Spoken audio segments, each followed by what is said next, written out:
Bonjour à tous et bienvenue, c'est Tactica Imperialis et aujourd'hui je vous apporte la 11e partie d'une ville appelée Malus, mon projet de modélisation de Roi Mage of Sigmar pour les Stormcast Eternals. Aujourd'hui je vous apporte une unité et un arrow comme est typique pour la deuxième moitié de cette série je suppose. Et l'unité c'est quelque chose que vous avez vu au passé qui me permet de discuter certaines choses et élargir la grande partie de l'armée la raison pourquoi que j'ai commencé cette armée au passé. Mais l'héros, c'est un peu unique. Je l'ai acheté un peu car j'ai pensé, pourquoi pas. Mais ça me mène à compléter des bataillons, car quelque chose que j'ai noté avec cette armée est le style avec lequel j'ai créé l'armée. Je ne peux pas créer beaucoup de bataillons. Euh, dans le Battle Tome, le livre de combat pour le Stormcast Eternals, il n'y a qu'un bataillon que je peux créer. C'est Vanguard Angelos Conclave que je peux créer. Autre que ça, rien, car je n'ai pas de prosécuteur, je n'ai pas de Etherwing, car je ne les achète pas, je ne les construis pas, parce qu'ils vont casser en transport si je fais ça. Et aussi, ça veut dire que beaucoup des éléments pour la chambre d'avant-garde et la chambre guerrière, je ne peux pas créer le bataillon. C'est un peu énervant, mais c'est comme ça. Mais je vais ajouter des choses pour créer un bataillon et la prochaine partie, je vais montrer ça car j'ai acheté des autres choses qui y incluent le calendrier de Black Library car pourquoi pas. C'était libre. Je ne dis rien.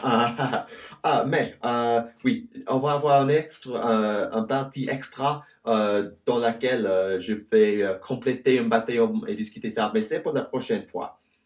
Mais aujourd'hui, avant de commencer, il y a une chose que je vais adresser. J'ai dit ceci un peu plus en détail dans la version anglaise qui est dans la description comme toujours. Mais ceci, c'est la première fois depuis notre arrivée à 15 000 abonnements que je peux vraiment discuter ça, car la vidéo Adepticon, je n'ai voulu pas interrompre ça, et le même pour les vidéos Histoire 40K, Politic Stories, c'est la même chose. Mais aujourd'hui, je veux dire merci, vraiment merci pour 15 000 abonnements. C'est totalement incroyable, je dois admettre, c'est totalement incroyable. Cette année avec les choses en France, les vidéos en français, et les autres choses, c'est pas comme l'année dernière, c'est un peu différent, mais j'espère que vous l'avez aimé et je suis de très bonne humeur que vous avez resté avec moi, vraiment. Mais le plan pour 15 000, pour les abonnements, je suis allé faire un rapport du combat, comme je dis ceci, c'est hier, mais c'est il y a une semaine, je suppose. J'ai essayé de créer un rapport de combat, mais ça ne marchait pas. Il y avait des problèmes. Bother. Ok, je vais laisser ça au côté pour une minute.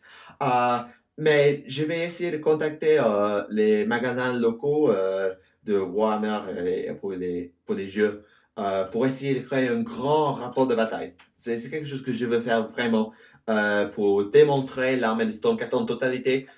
3000, 3000 et demi, 4000 points, pourquoi pas. Et je sais que c'est pas parfait à 4000 points, mais je m'en fous. Et c'est ce que je veux faire. Si ça ne marche pas, je vous promets que je vais créer un rapport de bataille éventuellement. Peut-être quand je retourne à l'Angleterre en juillet. Je sais que c'est un peu long et ça pourrait être mélangé avec une autre vidéo. Et peut-être à ce point-là, ce ne sera pas en français, il sera seulement en anglais que je serai avec mes amis anglais. Mais je dis ça, je vais faire quelque chose avec cette armée pour 15 000 abonnements avec cette armée. Mais je ne peux pas promettre que c'est très tôt. Mais ayant dit tout cela, c'est pour l'avenir. Mais pour maintenant, on va commencer avec l'unité comme est typique et on va discuter ça. Mais pour maintenant, c'est l'11e partie d'une ville appelée Malus. C'est parti. Alors, notre unité pour aujourd'hui, c'est une deuxième unité de chasseurs d'avant-garde, les Vanguard Hunters. Et simplement, ce que j'ai fait cette fois, car il y a plusieurs parties, la deuxième partie de cette série, j'ai ajouté une unité de chasseurs d'avant-garde. Mais cette fois, j'ai changé les armes et j'ai changé un petit peu le schéma de peinture. J'expliquerai ça un peu plus tard. Mais j'ai voulu ajouter plus de chasseurs d'avant-garde pour plusieurs raisons. Une, c'est unité de ligne, car avec un Lord Aquila, les chasseurs deviennent ligne si le Lord Killer est le général. C'est toujours le cas pour moi car je veux utiliser son aptitude de commandement et donc ça me donne plus d'unités de ligne sans utiliser les libérateurs et les judicateurs. C'est bon ça. En plus, ça me donne beaucoup plus de mouvement car je peux utiliser les boussoles astrales qui est cette chose-ci et cette chose-ci pour téléporter ou pour arriver aux côtés pendant le match et aussi avec l'attitude de commandement du Lord Killer, je peux téléporter les unités comme les chasseurs d'avant-garde qui est très très utile. Ça me permet de prendre des objectifs un peu loin ou isolés et aussi pour essayer d'être assassin contre les héros isolés, les lanceurs de sorts, les prêtres, etc., qui posent beaucoup de problèmes de temps en temps si je ne les combatte pas très vite. En concernant les armes, j'ai changé de la première unité en utilisant les hachettes de choc au lieu des lames de tempête. Les Shock Handax contre les Storm Saber. La raison pour ça, c'est simplement esthétique. Statistiquement, les deux armes sont les mêmes typiquement, normalement. Les hachettes, c'est 4 à toucher, 3 plus à blesser. Et pour la lame, c'est 3 plus, 4 plus. Et donc, il n'y a aucune différence. Mais si on fait des modifications, par exemple, plus 1 à toucher, moins 1 à toucher, relance les 1, etc., ça peut changer les calculs un petit peu. J'ai fait ça un peu pendant la deuxième partie, je ne vais pas le refaire ici. Et simplement, pour ce cas, c'est totalement esthétique, sauf si mon ennemi décide de modifier les choses. Mais j'ai voulu avoir le choix d'avoir soit les hachettes, soit les lames, car j'aimais les deux. Et je continue à aimer les deux, je suppose. Et c'est pour cette raison que j'ai fait ça. J'ai aussi 5 plus de chasseurs ajoutés à l'armée qui viennent de la boîte Blightwar, car les 10 ici viennent de la boîte Vanguard Brotherhood. Et après ça, il y a la boîte Blightwar qui ajoute 5 plus. Et je dois choisir entre les lames et les hachettes cette fois. Et ça va avoir une influence sur le schéma. Si je les arme avec les lames, les fabriques ici seront en rouge. Si je les donne leur don, je suppose, les hachettes, ils seront en bleu. Pourquoi? Comme je dis avec les raptors qu'on a vu assez récemment, les couleurs des unités doivent changer dans la même chambre. Par exemple, avec les libérateurs, pour 2 unités de libérateurs dans le même conclave ou chambre, il faut changer soit le métal qui est ici, soit la fabrique ici, soit quelque chose de différent. J'ai décidé de changer la couleur de la fabrique. J'ai fait ça avec les raptors, j'ai fait ça ici avec les raptors. Et si j'ajoute par exemple plus de libérateurs, plus de judicateurs, plus de paladins, etc., je vais faire la même chose. Car j'aime la consistance et les histoires, etc., c'est important à moi. J'aime utiliser cette unité en 2 unités de 5 au lieu d'1 unité de 10. C'est pourquoi j'ai 2 modèles primes. C'est ce modèle-ci et ce modèle-ci. Et on peut peut-être voir aussi que les jambes et les bras, j'ai essayé de changer pour chaque prime et chaque boussole la configuration des corps contre les jambes. Par exemple, pour les boussoles de la première unité, les boussoles étaient sur cette jambe ici et cette jambe ici. Et donc, cette fois, je les ai mis sur les jambes ici et les jambes ici. Pour les primes, c'était sur cet un ici. Et donc, cette fois, ils sont ici et ici. Et donc, pour les dernières 5, je vais avoir le boussole sur cette jambe-ci. Et donc, par processus d'élimination, le prime sera sur ici. C'est simplement car je vais avoir la variété et c'est le plus que je peux faire avec cette unité car il y a, je suppose, un peu de variété avec cette unité, mais il faut créer cette variété avec les configurations jambes, corps, bras, tête, épaulettes, etc., etc. Il n'y a pas beaucoup de choix, il faut créer le choix. C'est pas quelque chose qu'on fera sans penser au moins un peu. C'est quelque chose à considérer si vous ajoutez beaucoup de chasseurs d'avant-garde à votre armée, comme moi. Autre que ça, il n'y a pas beaucoup de choses à dire car j'ai dit plusieurs choses pendant la deuxième partie de cette série. Mais je veux mentionner quelque chose qui est la deuxième raison pour avoir les chasseurs et les bataillons. Car j'ai dit dans l'introduction que je veux utiliser les bataillons un peu plus et avoir plus de chasseurs. Ça me permet d'utiliser un bataillon que je vais expliquer un peu plus tard avec les roues qui s'appelle en anglais le Storm Vortex Garrison. Et ça veut dire que les chasseurs peuvent apparaître avec les unités déjà détruites comme réserve. C'est quelque chose de considéré tactiquement combien de chasseurs devrait-on prendre pour maximiser la valeur et minimiser les points de réserve qu'il faut utiliser, et donc pour maximiser le nombre de points sur la table au début du match, etc., etc., etc. C'est quelque chose de considéré et je vais considérer ça et je vais expliquer un peu plus tard avec Léo. Mais je pense que c'est tout ce que je peux dire sur les chasseurs, car j'ai discuté le schéma, j'ai discuté les pauses, j'ai discuté les rôles sur la table. Oui, je pense que c'est tous. Mais maintenant, je veux continuer à l'héros que je vais ajouter. Et si vous connaissez la bataillon Storm Vortex Garrison, vous avez une probabilité 1 sur 2 de deviner l'héros que j'ai ajouté. Je vous laisse faire ça. Mais pour le moment, c'est tous. Et maintenant, on passe à l'héros qu'on a ajouté. Et la deuxième figurine qu'on ajoute aujourd'hui, l'héros, c'est un Lord Castellant, Seigneur Castellant, je suppose. Oui, c'est comme ça. Je ne sais jamais est-ce que je devrais dire les noms anglais ou français. C'est pas grave. Alors, ce modèle ici, c'est un très beau modèle, honnêtement, avec le halberd et la lampe ici, et beaucoup de détails ici avec le scale mail et toutes les choses comme ça. C'est beaucoup de détails. C'est quelque chose que je conseille.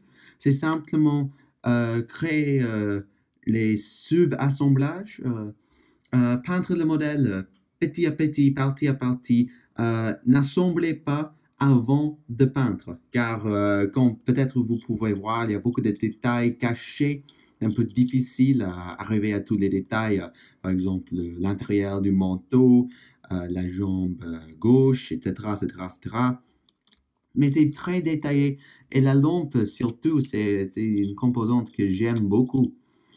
S'il y avait beaucoup de lampes disponibles, je le ferais.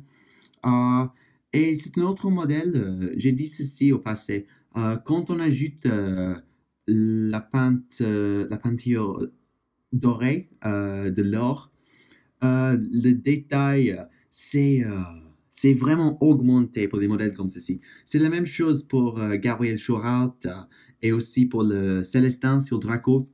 Ajouter l'or, ça ajoute beaucoup au modèle. Peut-être je suis un peu arrogant en disant ça, mais c'est mon avis.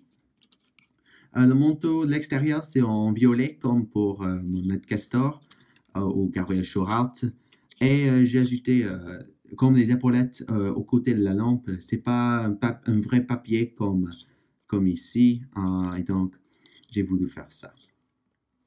Mais sur la table, le Seigneur Castellant, il coûte 100 points, qui est une valeur moyenne pour les héros de Stormcast.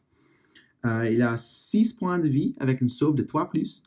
Il bouge un mouvement de 5 et une morale de 9, qui n'est pas très grave. Son halberd, c'est 2 attaques. C'est une distance de 2, 3 attaques qui touchent sur 3, blessent sur 3, 1 point de rend et 2 points de dégâts, qui est assez bien. C'est beaucoup meilleur que le réducteur. C'est similaire au Seigneur Veriton. C'est meilleur que le Ned Castor, que le Ned Heraldor. C'est assez bien et c'est similaire, je suppose, au Lord Célestin, mais il a des attaques à distance. Il a beaucoup plus d'attaques aussi, mais c'est 1 point de dégâts. Et donc, c'est assez bien.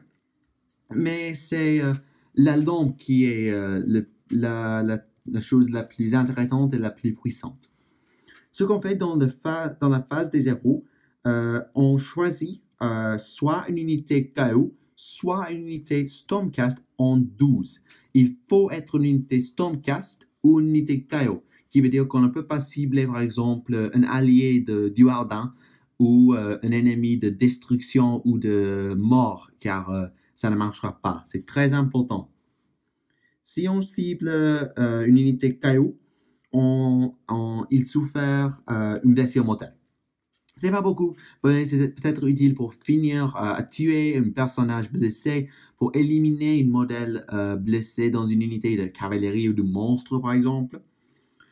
Et si c'est une unité démon du chaos, on fait des 3 blessures mortelles au lieu de 1, qui est assez bien. C'est comme Arcane Bolt sans devoir le manifester, qui est assez utile. C'est pas trop, pour moi, l'habilité alliée, c'est plus utile.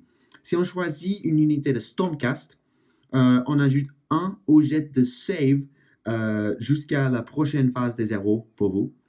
Et aussi, jusqu'à votre prochaine phase des héros, chaque fois que vous pouvez une save de 7+, on guérit une blessure pour une modèle blessé dans l'unité. Ça, c'est très utile. On choisit par exemple une unité de cavalerie de Dracos qui a un save de 3+. On ajoute 1, c'est 2+, et avec les boucliers, on relance les 1. Et si on jette un 6 naturel, on guérit une blessure. Vraiment, c'est très très utile. Ou par exemple, si on a un Célestin sur Dracos, c'est la même chose. Mais aussi, si on échoue la première fois, et on relance et on passe la relance, on fait des blessures mortelles. Vraiment, c'est très puissant, mais je pense que c'est correct. Il faut noter que le Rend va négliger la guérison. Il dit, vous devez avoir un 7+ qui implique après les modifications. Si on a un point de Rend et on jette un 6, on ajoute 1, c'est 7, on soustrait 1, c'est 6 encore, on ne guérit pas. C'est quelque chose à noter, il faut se souvenir ça.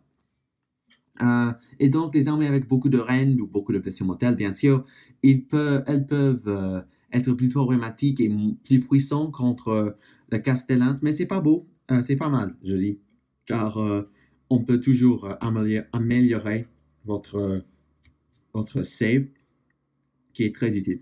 Comme je dis, les cibles idéales pour moi, c'est les cavaleries, idéalement les Dracos, mais aussi les Paladors, c'est pas mal. Les unités avec les boucliers, par exemple des héros, les libérateurs, les cavaleries de Dracos.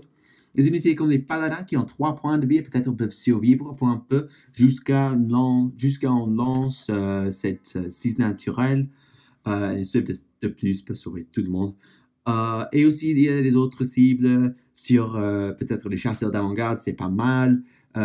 Pour une unité qui est couvert, qui utilise les terrains pour se cacher, qui est un autre +1, on guérit avec un 5+.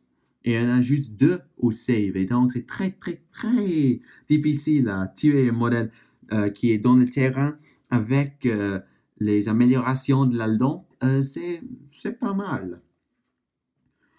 Il faut noter aussi que les Gryphounds ajoutent 2 aux attaques. Au lieu de 2, c'est 4 attaques. Si les cibles des attaques, c'est en 3 de le Castellan, qui est très utile. C'est pas beaucoup, mais c'est quelque chose. Et pour le Storm Vortex Caressant que j'ai noté un peu plus tôt, ça coûte 200 points, car le manuel du général a augmenté les coûts des bataillons. Et ça consiste d'un Lord Castellan, un Knight Heraldor, un Knight Vexillor, 2 unités de libérateur, 2 unités de paladin et 2 unités de chasseur d'avant-garde. En gros, ça coûte environ 1500 points, un peu plus ou moins, c'est comme ça au minimum. Et donc, je dois ajouter les paladins et aussi un Vexillor pour finir cette bataillon, c'est le plan. Je ferai ça peut-être la prochaine partie ou la partie après. Et les habilités qu'on a, c'est par exemple, c'est ceci. Les unités qui sont en 8 d'un héros, n'importe quel héros de ce bataillon ne prennent pas les tests de déroute. C'est utile. Et aussi, comme j'ai dit plus tôt, si on arrive avec les chasseurs d'avant-garde qui poursuivent, ils peuvent arriver avec une unité déjà détruite. Il faut payer pour ça, je suppose, dans le jeu légal, mais c'est quelque chose. Par exemple, si on laisse 300 points qu'on réserve, on peut arriver la première fois avec 5 libérateurs et la deuxième fois avec 5 paladins, ou peut-être avec 10 libérateurs et après un héros, je ne sais pas, c'est à vous de choisir, ou à vous de voir ce qui est disponible pendant le match. Et c'est quelque chose que je veux faire, c'est à remplir certains bataillons que j'ai la capacité de faire. Par exemple, je ne peux pas vraiment faire le Celestial Hunting Pack, car ça veut dire 3 unités de Palador et 3 unités de cavalerie de Dracoth. La Force Ether Strike, je dois ajouter les Venator, les Azyros et les Etherwing. Il y a des autres aussi, mais il y a beaucoup de bataillons que je peux prendre à cause de n'avoir pas les Prosecuteurs, les Etherwing, les Venator et les Azyros. Mais c'est quelque chose que je peux faire avec l'armée, car j'ai presque fini la composante avant-garde pour le moment. Mais on verra à l'avenir, je suppose, peut-être l'année prochaine, quand on arrive à avoir des filles de Kane ou des Idoneth. Oh, je ne sais pas. Je ne sais pas ce que je vais faire l'année prochaine. Mais c'est pour l'avenir et pour maintenant, ça c'est la fin de cette partie d'une ville appelée Malus. J'espère que vous l'avez aimé. Dites-moi vos avis dans les commentaires, soit sur les modèles que j'ai ajoutés, soit sur les plans que j'ai créés pour, par exemple, les bataillons, etc., etc., et la prochaine fois, je ne sais pas ce qu'on va avoir. Je suppose que peut-être ça va être... Non, je ne dirai rien ici. Mais c'est tout pour maintenant. Merci pour regarder. J'espère que vous avez aimé la vidéo, comme toujours. Et si vous voulez regarder la version en anglais, si vous ne l'avez pas regardé, c'est dans la description, comme toujours. Merci pour regarder. Ceci est Tactica Imperialis. Et ceci, c'est la 11e. Je pense que c'est l'11e partie d'une ville appelée Malus. Merci pour regarder et au revoir.